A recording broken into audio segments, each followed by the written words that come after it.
Warbeck's countenance changed at these words. He lamented the king. He lamented the defeat of the party which he had aided by various advances of money, and his regrets at once expressed sorrow for the death of some, and dread from the confiscation of the property of others. Meanwhile, Richard of York was full of some thought that swelled his little breast. Taking Lovell's hand, he asked again, "My uncle, Richard III, is dead?" "Even so," was the reply. "He died nobly on the field of battle." The child drew himself up, and his eyes flashed as he said proudly, "Then I am King of England." "Who taught your grace that lesson?" asked Lovell. "My liege, my brother Edward. Often and often in the long winter nights, and when he was sick in bed, he told me how, after he had been proclaimed king, he had been dethroned, but that when our uncle died he should be king again, and that if it pleased God to remove him, I should stand in his place, and I should restore my mother's honor, and this he made me swear." "Bless the boy," cried Warbeck. "He speaks most sagely. May the saints incline my lord, the Earl of Lincoln, to do his royal cousin justice." "Your grace," said Lovell, "shall hear more of this as we proceed on our journey. Mynheer John, the Earl bade me apply to you. You are to repair to him before noon. Meanwhile, fill this long, empty purse with gold coins. He will be my guarantee." "Lend me the money," cried the little Duke. "I will repay you. We will repay you when we have our crown." This was an inducement not to be resisted. Warbeck counted out the gold. The boy with light steps tripped down the creaking old staircase, and when Lovell had mounted, taking his hand, he sprung in the saddle before him. The fresh morning air was grateful to both, after the close chambers of the Fleming.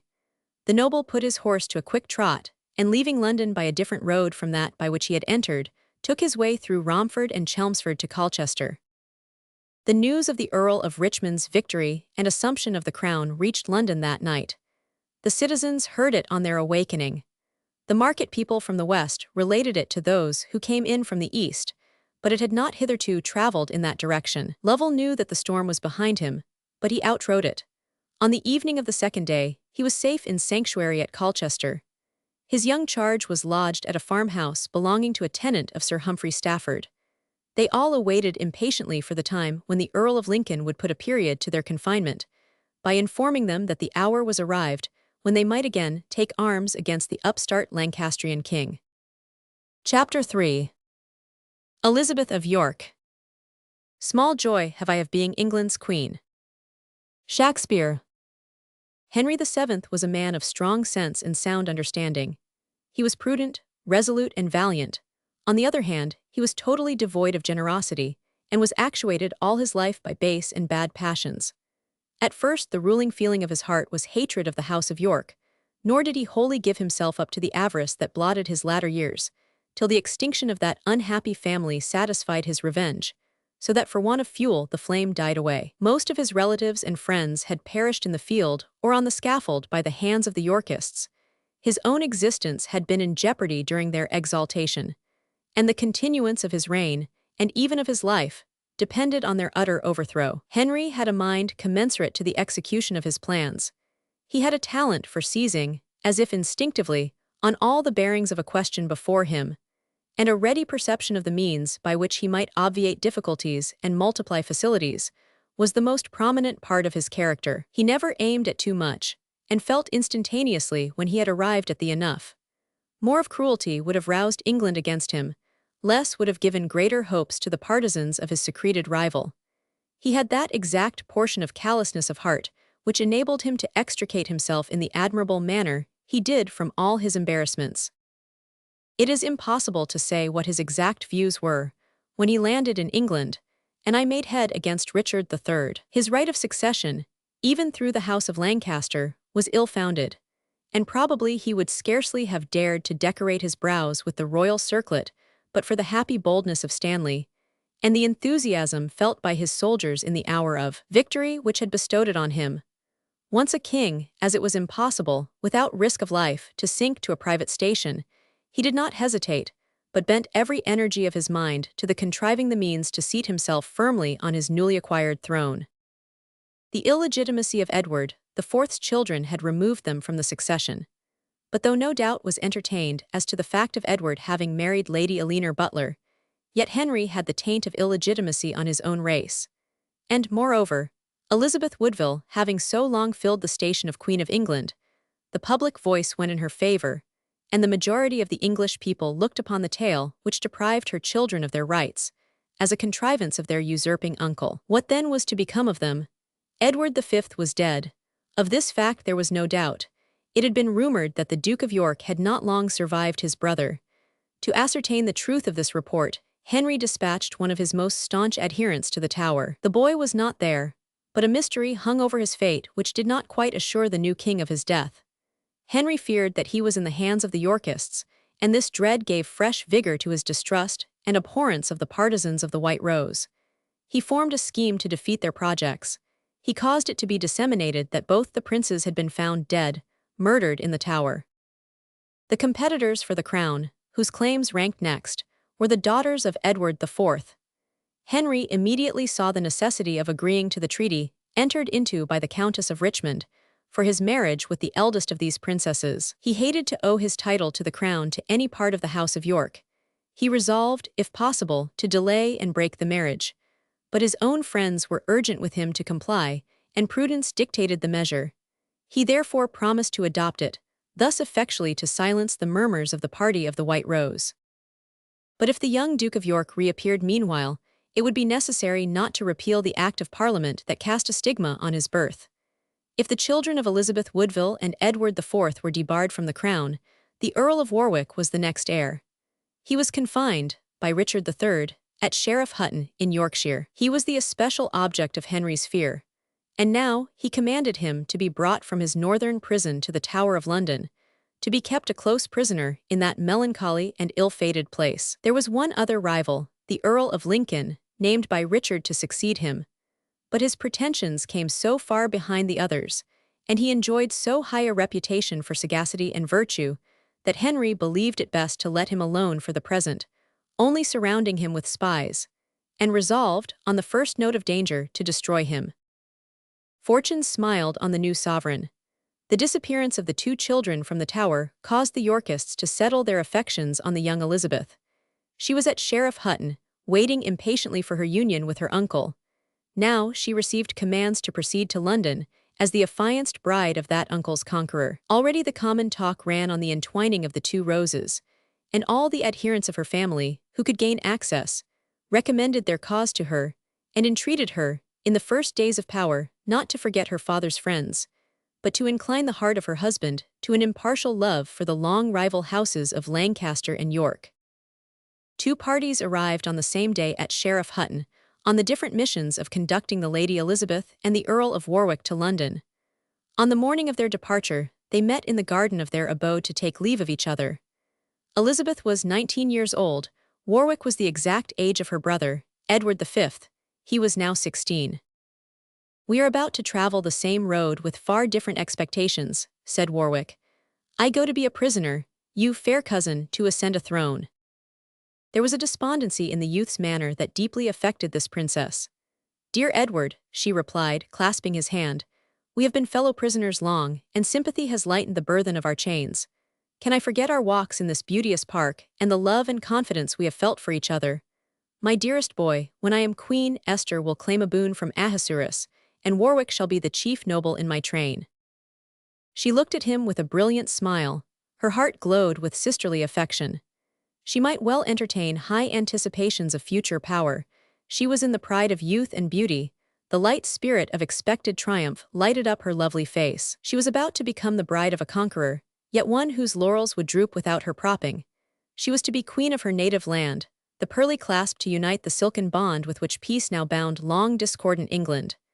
She was unable to communicate this spirit of hope to her desponding friend. He gazed on her beauty with admiration and deep grief, asking, with tearful eyes, "Shall we ever meet again?" "Yes, in London, in the court of Henry, we shall again be companions, friends." "I go to the Tower, not to the court," replied Warwick, "and when those gloomy gates close on me, I shall pray that my head may soon repose on the cold stone that pillows my cousin Edward. I shall sleep uneasily till then." "Fie, cousin," said Elizabeth. "Such thoughts ill beseem the nearest kinsman of the future Queen of England. You will remain but a short time in the Tower, but if you nurse thoughts like these, you will pine there as you did before I shared your prison here, and the roses with which my care has painted your cheeks will again fade." Wan and colorless will my cheek be ere your bright eyes look on it again. Is it not sufficient grief that I part from you, beloved friend? A gush at once of sorrow, of affection, of long-suppressed love, overpowered the youth. I shall think of you, he added, in my prison house, and while I know that you regret my fate, I cannot be wholly a wretch. Do you not love me? And will you not, as a proof, give me one of these golden hairs to soothe poor Warwick's misery? One only, he said, taking from braided locks the small gift he demanded. I will not diminish the rich beauty of your tresses, yet they will not look lovelier, pressed by the jeweled diadem of England, than under the green chaplet I crowned you with a few months past, my Queen of May. And thus, the eyes of each glistening with tears, they parted. For a moment Warwick looked as if he wished to press his cousin to his heart, and she, who loved him as a sister, would have yielded to his embrace. But before his arms enfolded her, he started back, bent one knee, pressed her hand to his lips, his eyes, his brow, and bending his head for an instant towards the ground, sprang up, and rushed down the avenue towards the gate at which his guard awaited him. Elizabeth stood motionless, watching him till out of sight. The sun sparkled brightly on a tuft of wild flowers at her feet. The glittering light caught her eye. It is noon, she thought. The morning dew is dry, it is Warwick's tears that gem these leaves. She gathered the flowers, and first kissing them, placed them in her bosom. With slow steps and a sorrowing heart, she re-entered the castle. The progress of the Lady Elizabeth from Sheriff Hutton to London was attended by every circumstance that could sustain her hopes. She was received with acclamation and enthusiasm in every town through which she passed. She indeed looked forward with girlish vanity to the prospect of sharing the throne with Henry. She had long been taught the royal lesson, that with princes, the inclinations are not to bear any part in a disposal of the hand. Her imagination fed on the good she would do for others, when raised to the regal dignity, the hope of liberating Warwick, and of fulfilling her mother's wishes in conferring benefits on various partisans of the White Rose, filled her bosom with the purest joy. Youth, beauty, and the expectation of happiness caused the measure of her content to overflow. With a fluttering heart she entered London. Small preparation had been made to receive her, and she was immediately conducted to her mother's abode at the Tower Royal, in the parish of Walbrook. The first check her hopes received arose from the clouded brow of the Queen, as she embraced her daughter, and welcomed her arrival. Many fears, in truth, occupied the thoughts of the illustrious widow. She could not forget her sons, and the mystery that hung over the fate of the younger pressed heavily upon her. It was now the 18th of October, and the preparations for the coronation of Henry were in great forwardness. Parliament had recognized his title without any allusion to the union with the heiress of the House of York. She had endeavored to fathom his purposes and to understand his character. She knew that he entertained a settled hatred for the White Rose, and that his chief pride lay in establishing himself on the throne, independent of the claim he might acquire by his marriage with the Lady Elizabeth.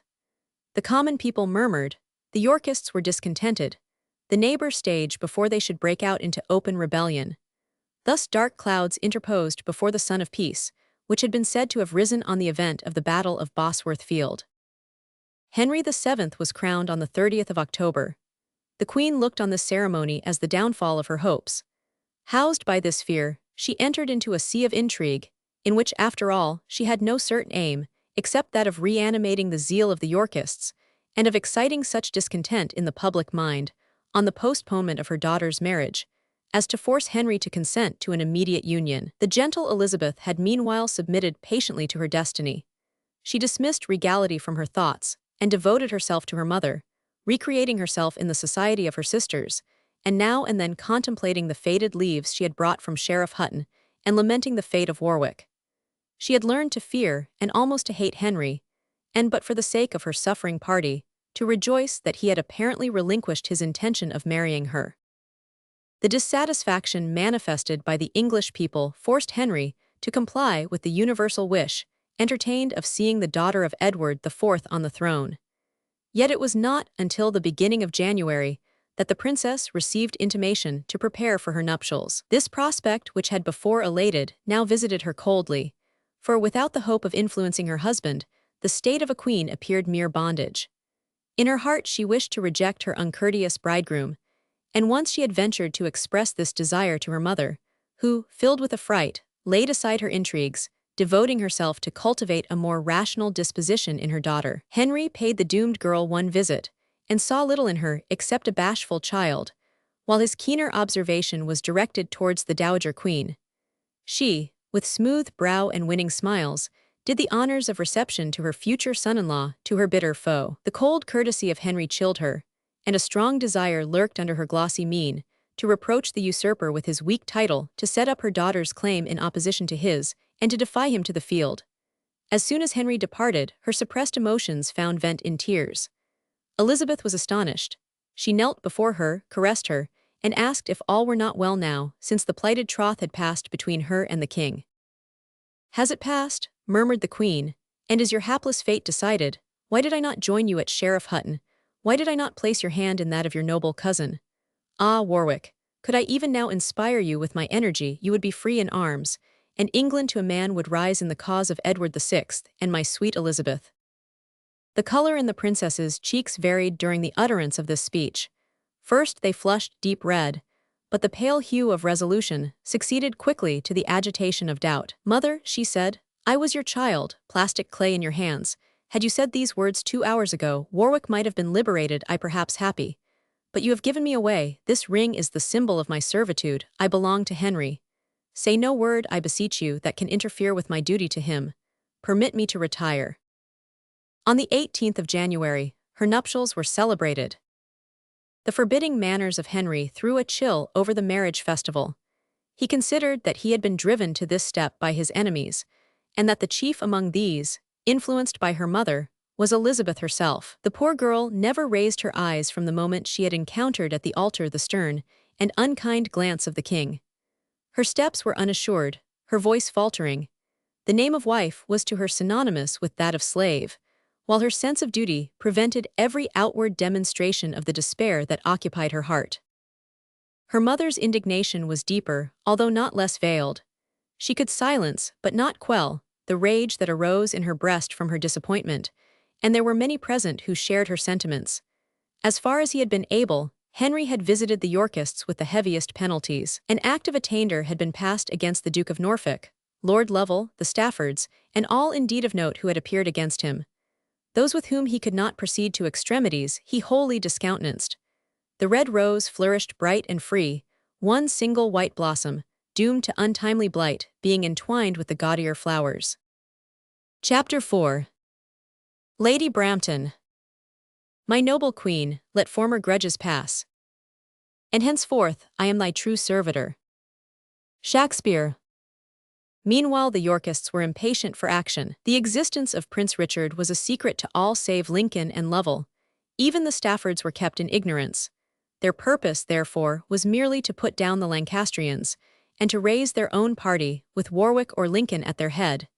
They cared not which, so that they got a king who would, in his turn, uproot the red rose.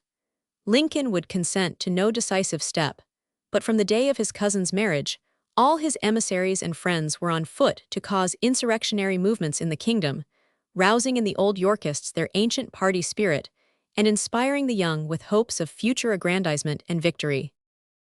As the spring advanced, Henry sent the young queen, with her mother and sisters, and the Countess of Richmond, to hold her court at Winchester, while he resolved on a progress through the northern counties of England, the most affected towards the House of York, to endeavour, by the royal presence, to awaken affection towards the reigning sovereign. He passed the festival of Easter at Lincoln, and there he heard that Lord Lovell and the 2 Staffords had escaped from sanctuary. The sound of insurrection is fearful to a newly anointed king, but as no explanation was given to their movements, and no name of import mingled in the tale, he felt less perturbation at this intelligence. As he proceeded on his journey, the affair took a more serious aspect. The Staffords advanced to besiege Worcester, and Lovell, with an increasing army of 3,000 or 4,000 men, was in the neighbourhood of York. Sir Edward Brampton joined the forces of Lord Lovell, and he and Lady Brampton again met. The history of this lady was singular. 10 years before the time of which we write, being then 18, she married, and attended the court of Edward IV. She had talent and vivacity.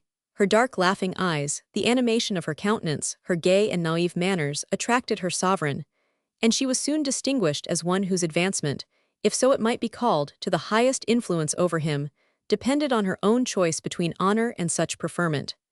She did not hesitate, but her rejection won Edward as much as her beauty. A kind of friendship, kept up under the chivalrous phraseology of the day, was established between them, that gave, perhaps, more umbrage to the queen than a less avowed connection would have done. All was open, and if the good humor of her young rival never permitted her to assume haughtiness, there was something even more revolting in her girlish assumptions of power and consequence. The queen hated and affected to despise Lady Brampton.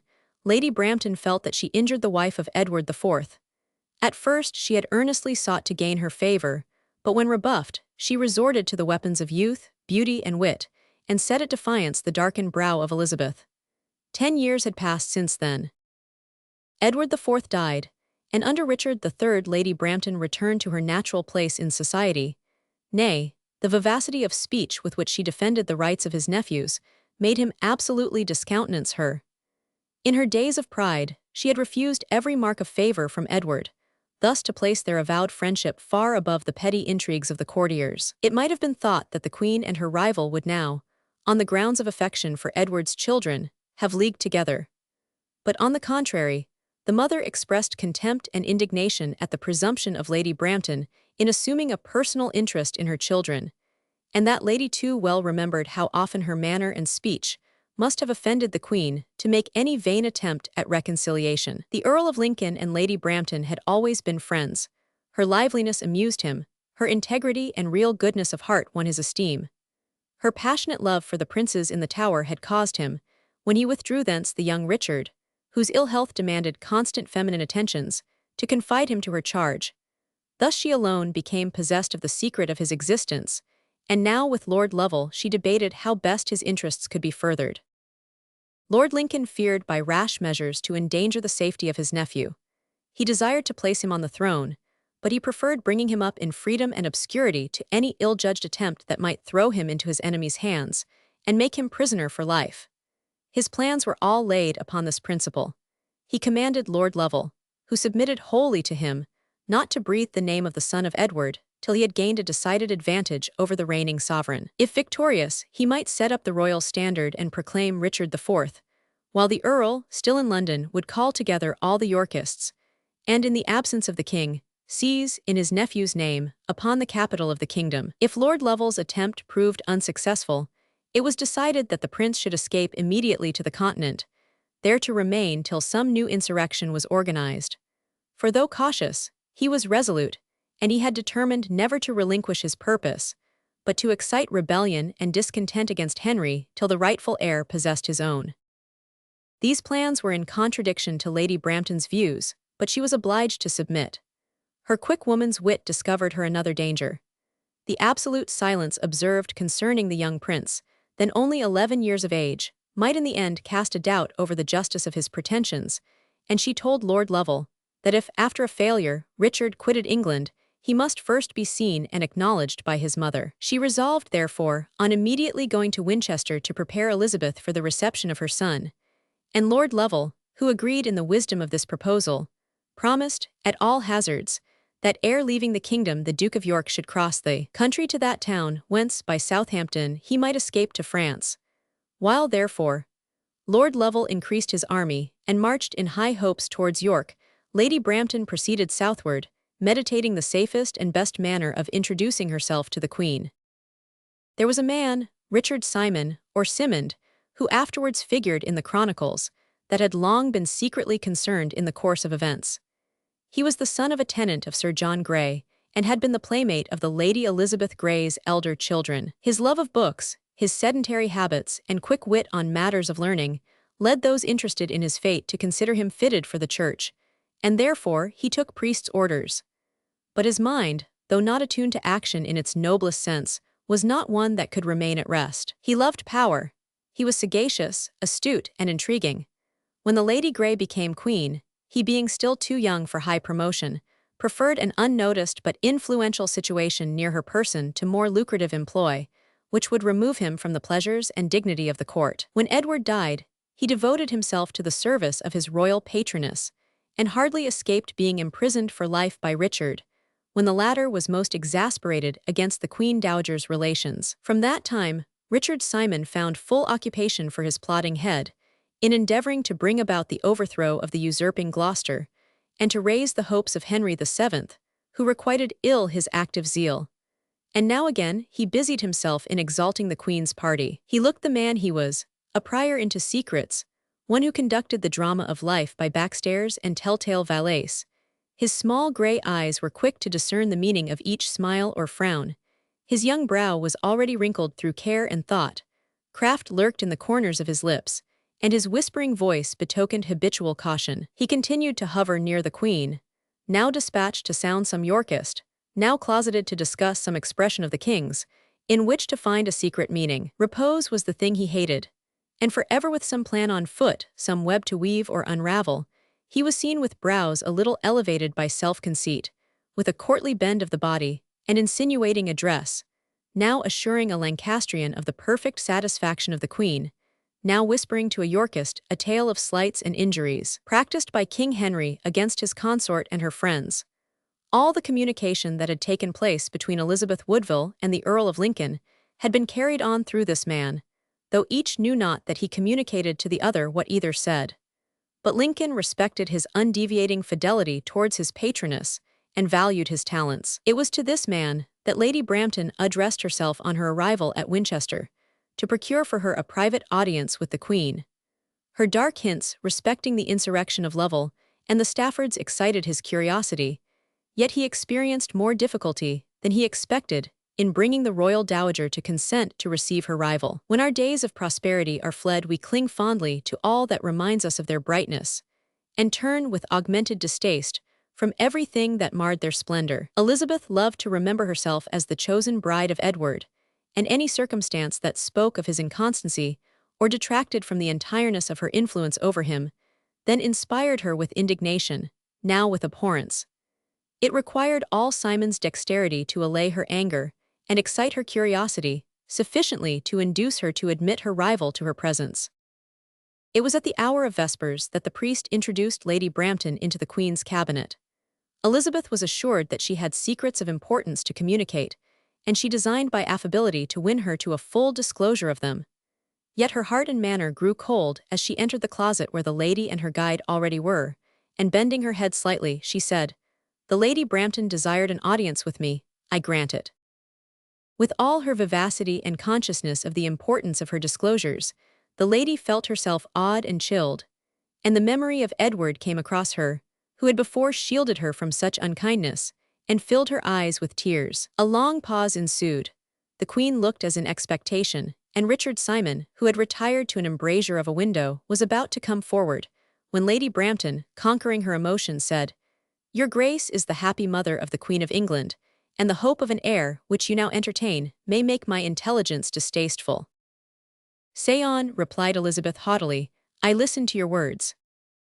The lady felt much inclined not to say another word, but assuming almost equal coldness of manner, she continued, "Would your Grace prefer that your fair daughter should still bear the scepter, or that Richard IV should wrest it from the husband's grasp?" Now indeed the Queen started and cried impetuously, "I charge you, trifle with me no longer. Explain your words, who would supplant my child?" Her brother, Lady Brampton, replied, and seeing the Queen lost in a mixture of amazement and terror, she added, "The Duke of York still lives. He is now, I trust, at the head of forces sufficient to enforce his rights. In a few days England will acknowledge him as sovereign." In reply to these words, spoken with rapidity, as if they were pregnant with supreme delight to their auditress, the Queen with an angry look said, "I shall league with no plotters to establish an impostor." "Beware," said Lady Brampton, indignantly. "Let your Majesty bethink yourself before you consign your son to misery and an early grave. Will his mother be his chief enemy? Who vouches for him? Himself, he is the very Edward who once was yours. His young features are but the miniature mirror of his royal father. His princely grace, his wit, his courage, are all derived from him." "I must see the boy," said the Queen, "to end at once this silly mask. How do you pretend that he escaped from the Tower?" The independence and sensibility of Lady Brampton's disposition would not permit her to answer a question asked thus ironically. Had she looked at the Queen, she might have seen, by her change of countenance, that it was nearly all put on by the jealous instinct that would not permit her to acknowledge herself under so great an obligation to her rival. Lady Brampton turned to Simon, saying, "I am ready to depart, Sir Priest. I see her grace sorrows that the same cold bed does not entomb Richard of York and Edward V. Poor prince. My Lord of Lincoln counselled well, and I was to blame in not acting on his advice. Stay, cried Elizabeth, speak again. Is the Earl of Lincoln a party to this tale? Your Majesty insults me, said the lady. I came here to please a mother's ear by assurances of her son's safety, and to conduct the tempest-tossed fortunes of this ill-starred boy into the safe harbor of maternal love. I came with a full heart and an ardent desire to serve you. No other motive could have led me hither. You receive me with disdain, you dismiss me with contumely. I fear that so much you hate me that, for my sake, your heart is steeled against your princely son. But as you already know so much as to make it necessary that you should know all, I will hasten to London, and entreat the noble de la Pole to communicate with you, and to avert a mother's enmity from her child. I take my leave. She was about to depart, but Simon, who knew that a feud between the prince's partisans must ruin his cause, entreated her to remain, and then addressing the queen, tried to soothe her, for she was pacing the rushes of her chamber in excessive agitation. Peace, good friend, said she. I will speak to Lincoln. I will ask him why I, who was deemed by his honored uncle fit partaker of his counsels, am kept by him in ignorance of the alleged existence of this poor boy. Even now he might be sitting on the throne had I been consulted. Instead of this, to what has this distrust brought him? He is a crownless king, a fugitive prince, branded as an impostor. A seal is put on his fate, which nothing probably will ever remove. I have called my son, if such he be, a counterfeit. Maternal tenderness touched to the quick the royal lady's heart, and she wept. Lady Brampton was all impulse and goodness of disposition. She felt that Elizabeth had wronged her, but in a moment she forgave the offense. She advanced, and kneeling at her feet, touched her hand gently as she said, Let not your grace judge too harshly of our proceedings. We poor faulty human beings, hurried hither and thither by passion, are forever jostling against and hurting each other, where more perfect natures would coalesce, and thus succeed where we fail. Forget the past. It cannot now be changed. Forgive the Earl, who, long bound by an oath to his uncle Gloucester, could only save your son's life by feigning his death. Forgive the humblest of your servants, even myself, who acted under his commands, and who now, in disobedience to them, attempts to bring the royal exile to his mother's arms. Would that my humility could appease your displeasure, and that you would acknowledge me your faithful follower. My life should be at the disposal of you and the princely York. Lady Brampton, full of vivacity, energy, and even of imperiousness, had so much grace in her manner and sweetness in her voice, when she laid these keen weapons aside to assume those of gentleness and love, that she was irresistible. The queen, at once softened, stretched out her hand, which the lady pressed respectfully to her lips.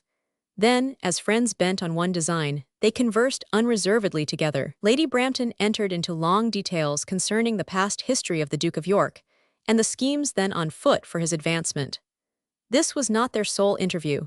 They met again and again, and mutual affection confirming the link which the fate of Richard caused to exist between them, the Queen named the Lady Brampton one of her ladies, and henceforth they lived together under the same roof. Chapter 5. The Interview. England, farewell, thou who hast been my cradle. Shalt never be my dungeon or my grave. Shelley. The historical account of Lord Lovell's insurrection is contained in a few words. While the two Staffords besieged Worcester, this nobleman advanced against Henry in York. The Duke of Bedford was sent against him, who published a general pardon for all the rebels who should submit. The soldiers of Lord Lovell had no powerful watchword to ensure their union. The existence of Edward IV's son was a profound secret. They were therefore easily induced to abandon an almost nameless cause, and in 3 weeks Lord Lovell found himself with only 100 adherents, or rather personal friends, who at his earnest entreaty disbanded, while he, chiefly bent on saving the life of his princely charge, felt greater security in being left singly with him. He had promised to traverse England and to conduct him to Winchester, but the hot pursuit on foot forced him to delay this journey. Meanwhile a present refuge was to be sought. He had a staunch friend in a zealous Yorkist, Sir Thomas Broughton, who resided in Lancashire, to whose residence he directed his steps. Still, even during this short journey, great precaution was necessary. Lord Lovell and his charge travelled disguised, avoiding highroads and great towns. On the second evening, when the red aspect of the setting sun threatened an inclement night, they took shelter in a lone cot, on one of the wild moors of that county. A long habit of personal attendance had instilled into Lovell's mind a parental affection for the little prince. They had journeyed far that day, and Richard was overpowered by fatigue. His friend strewed for him a bed of leaves. He stretched himself on it, and quickly fell into a sound sleep, while the noble kept up the fire he had lighted, and paced the hut, revolving in his mind 1,000 schemes. It was a chill February evening, and as night came on, a thick sleet beat against the windows, while the wind, sweeping over the wide heath, howled round the miserable shepherd's cot. Some time passed thus, and fear in Lovell's mind gave place to the sense of security, inspired by the desolation of the spot and the inclemency of the elements. He needed rest, and as soon as he had thrown himself on the ground, drowsiness overpowered him.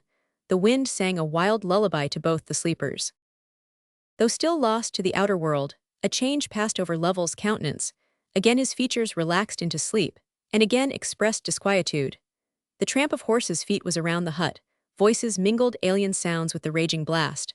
At last, a loud knocking at the door caused the noble at once to start on his feet wide awake. Richard still slept on. Lord Lovell cautiously withdrew into the shadow behind the door, listening intently to divine the motives of these unwelcome intruders. He felt assured that they were emissaries of Henry, who had traced him hither. He endeavored to form in his mind some plan of conduct to save the Duke, whom he was about to awaken and put on his guard, when a woman's voice struck upon his ear. The knocking at the door was changed into a violent beating. The rude hinges gave way, and it swung back. The fugitive's heart beat quick. It was a moment full of fate, such a one as, when past, we seem to have concentrated a life into its small space. The man that entered calmed his fears, low in stature, broadly built, a cloak lined with furs added to his bulk, and a Flemish hat completed his peaceable appearance, though he was too much muffled to show his face. Glancing at Lovell a look which was, doubtless, intended to convey reproach, he muttered some words in a foreign guttural language, and went back to his companions. 2 women now entered, both enveloped in furs. One stepped lightly on, and drew the bench, which had lately pillowed the head of Lovell, closer to the fire, while the other, bending under the burthen in her arms, approached slower, and sitting down on the seat prepared for her, threw back her cloak, and discovered that she bore in her arms a sleeping child, about 6 years of age. The first, meanwhile, disencumbered herself of her rich furs, and then, leaning over the child, kissed its little hands, and regarded its sleeping form with mingled anxiety and tenderness, speaking to the other in a foreign dialect, evidently about the risk the poor babe had run from exposure to the weather. Lovell remained a mute spectator. He resolved not to come forward till he should see who their male attendants were. After a brief interval, the first intruder again entered. He threw off his cloak, and looking round with keen eyes, the fugitive discovered the well-known features of a friend. His heart now relieved, his countenance lighted up, and he stepped forward, saying, "Mynheer John Warbeck, God be with you, you travel on a stormy night." "And you, Lord Lovell," replied the moneylender, angrily, "are sufficiently discourteous to wanderers at such a season. Why, even vipers are harmless during a storm. But fair weather returns, and they again find their sting. I might bare my own breast, but," he pointed to the bed of leaves, on which, in spite of the tumult, young Richard still slept. Warbeck started, but before he could reply, one of his companions turned to speak to him, and a conversation ensued, begun in Dutch and continued in French, concerning the circumstances which had divided them from their attendants and their fatiguing wanderings during the storm. A small saddlebag was produced by Warbeck, containing a few provisions. A bed for the sleeping child was formed, and the travelers sat round the fire, enjoying their simple fare. From time to time, the fair blue eyes of the younger lady, who was evidently the mistress, and the other an attendant, turned to look on the chivalric form and manly beauty of Lovell. A few smiling observations escaped her in her native language, which Warbeck answered dryly and succinctly. The bench on which the lady sat was soon sacrificed for firing. The cloaks of the party were dried, and the women, wrapped in them, sought repose on the bare ground, which was the sole flooring of the hut, the younger drawing to her bosom the sleeping child. Lovell and Warbeck kept silence, till the deep breathing of their companions showed that they slept. Then, in reply to the Fleming's questions, Lovell related the history of the last months, and at the conclusion, frankly asked his advice and assistance in accomplishing his design of conveying the Duke of York to Winchester. Warbeck looked thoughtful on this demand, and after a pause said, "I cannot say wherefore this unfortunate prince excites so strong an interest in me, for in truth my heart yearns towards him as if he were akin to me. Is it because he bore for a time my poor boy's name?" Warbeck paused, his hard features were strongly marked by grief. "I and my sister," he continued, "crossed the country to visit my Peterkin, who was ill, who is lost to me now forever." A pause again ensued. The young soldier respected too much the father's grief to interrupt it. At length the Fleming said, "Lord Lovell, I trust I can save Duke Richard's life. My sister is kind-hearted, and the silence you have observed concerning the very existence of King Edward's son makes the task more easy. Madeline is about to return to her own country. She was to have taken my Peterkin with her. Let the prince again assume that name. It shall be my care to escort him in this character to Winchester, and at Portsmouth they may embark, while you follow your own plans, and take refuge with the friends you mention in these parts." As Warbeck spoke, Lovell motioned to him to observe his sister, who, unable to sleep, was observing them with attention. "Madeline does not understand our English," said her brother, "but it were well that she joined our councils, which may continue in French. I have your leave, my lord, to disclose your secret to her. Fear her not, she would die rather than injure one hair of that poor child's head." On Warbeck's invitation, the lady rose, and he, taking her hand, led her to the low couch of the Duke of York. Sleep and gentle dreams spread an irradiation of beauty over him. His glowing cheek, his eyes hardly closed, the masses of rich auburn hair that clustered on a brow of infantine smoothness and candor, the little hand and arm, which, thrown above his head, gave an air of helplessness to his attitude, combined to form a picture of childish grace and sweetness, which no woman, and that woman a mother, could look on without emotions of tenderness. "What an angelic child," said the fair sister of Warbeck, as she stooped to kiss his rosy cheek. "What a noble-looking boy. Who is he?" "One proscribed," said the cavalier. "One whom he who reigns over England would consign to a dungeon. Were he to fall into the hands of his enemies, they might not indeed, dare not cut him off violently, but they would consume and crush him, by denying him all that contributes to health and life." "Can this sweet boy have enemies?" cried the lady. "Ah, if he have, has he not friends also to guard him from them?" "With our lives," he replied emphatically. "But that is a small sacrifice and a useless one, for to preserve him we must preserve ourselves. My life, such acts deserve no record. I have, and will again and again expose for him, but the will to save him is not enough without the power, and that power you possess, lady, to a far, far greater extent than I." "The will I have most certainly," said the fair one, regarding the boy with anxious tenderness. "Command me, sire chevalier, my power, small as I must believe it to be, and my will, shall unite to preserve this sweet child." Warbeck disclosed briefly to his sister the secret of young Richard's birth, and detailed his plan for his safe journey to Winchester. Nay, and after that, for his crossing the sea, and continuing to personate, in Flanders, the nephew of Madeline, if so his royal mother deemed fitting, till the moment should arrive, when the schemes of his partisans being crowned with success, he could be restored to his country and his birthright. The fair Fleming joyfully assented to this proposition, and entered cordially into the details. Lovell was profuse of thanks. So suddenly and so easily to be relieved from his worst fears, appeared like the special interposition of some guardian saint.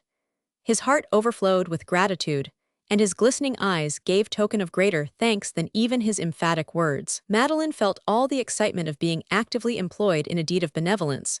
Her calm features were animated with an angelic expression. The discussion of details demanding the coolest prudence and most vigilant observation long occupied them, and the lady brought a woman's tact and keen penetration to arrange the crude designs of her brother. All was rendered smooth, every obstacle foreseen and obviated, every pass of danger reconnoitered and provided for. When at last their plans were perfected, the lady again returned to her hard couch to seek repose. For some time the cavalier and the Fleming kept watch, till they also, in such comfortless posture as they might, stretched on the bare ground, yielded to drowsiness, and grey morning found all the dwellers in the sheep-cot sunk in profound sleep. Fear, charity, hope, and love might colour their dreams, but quiet slumber possessed them all, driving care and thought from the heart and brain, to steep both in oblivion of all ill. When Madeline awoke in the morning, the first sight that met her eyes was the lovely boy she had promised to protect, playing with her dark-eyed girl, who displayed all the ecstasy of childish glee with her new playmate. Madeline was a blonde Fleming, with light blue eyes and flaxen ringlets.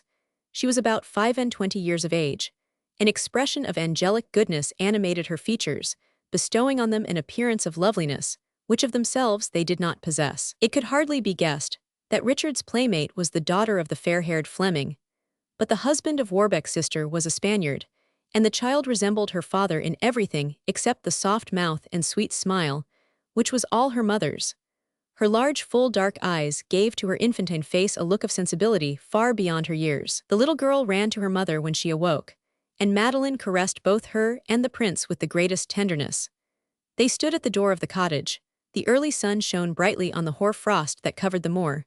The keen air was bracing, though cold. The morning was cheerful, such as inspires hope and animation, a lively wit to understand, and aroused courage to meet difficulties. Madeline turned from the glittering scene to look on her young charge. His eyes were fixed on her face. "How beautiful and good you look," said the boy.